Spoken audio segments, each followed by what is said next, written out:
Hey, super fabulous entertainment professional. Glad you're hanging in there with me. This video is going to be extremely helpful for you because this is really about how to take your success off the pedestal so you can actually start lining up with it.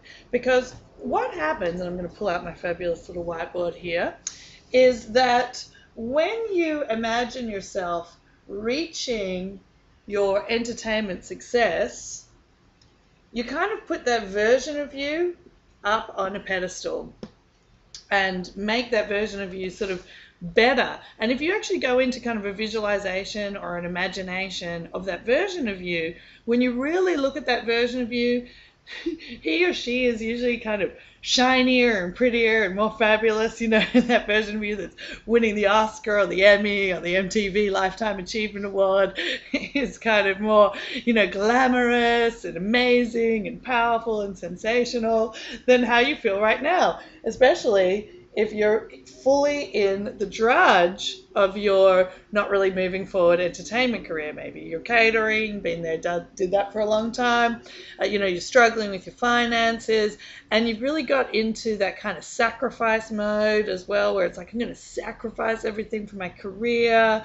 You're giving up other important parts of your life for your career, and you start bowing down to this success like it's this master over you.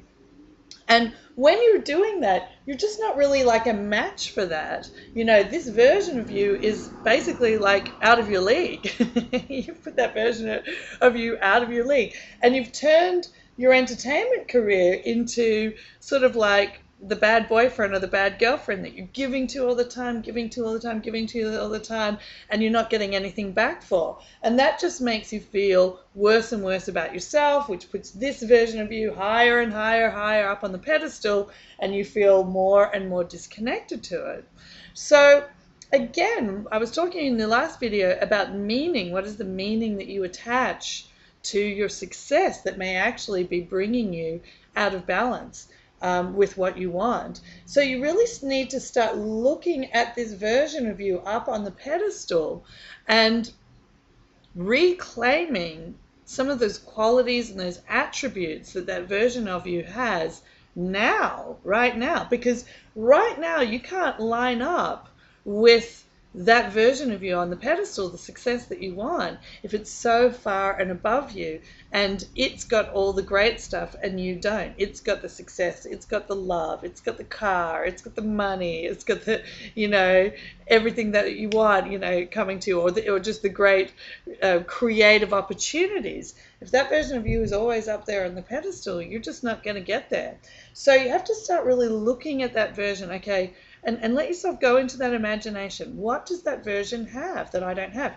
And don't judge what you see in that. So maybe it is something really superficial, quote unquote, like I can get all the, the hot guys in the room, or maybe it's, now I can afford that really sexy car, whatever it is. Just be honest and look, what does he or she have that I don't have now?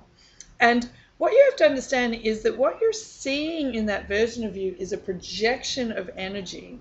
So that projection of energy has meaning, and that projection is actually energy itself, right? So what's basically going on is when you're projecting all this positivity onto this version of you, and you're here with all the negativity, you're projecting your sort of all the great stuff onto them. You're draining yourself of energy to that future version of yourself. So you've got to actually pull and reclaim that energy back, and have very specific techniques to teach you how to do this, because it literally is an energetic experience. And when you know how to do this, you will never feel less than that version of you that has what you want. And when you feel as great and as amazing and as wonderful and uplifted and excited and joyous as that version of you that has everything you want, guess what? You start lining up with it. You start becoming one with it. You start getting on the same level. It starts lining up. You can't get there from here. You can't get here from the sacrifice, martyr, depressed, resentful, I've given everything to my career and it still hasn't happened place. Sorry, I'm being tough love with you here today. You got to rebuoyant yourself up. But that's okay, because you can use that future successful projection to discover where you're sort of putting your energy into it, reclaim that energy and elevate yourself to the same level. And that's also going to bring you back to that beginner's luck, wow, exciting things happening in a gaseous, magical way instead of a sluggish, ice block resistant way. So have a look at you that has everything. What does she or he have that you don't have now? And just imagine all the energy around that concept coming back into you now. And I've got a much deeper level of that technique, but that's the basic. And stay tuned for the next video, because in that video I'm going to talk about how you can actually use your competition and the people that inspire, intimidate, drive you crazy because they seem to be getting everything that they want that you don't have yet.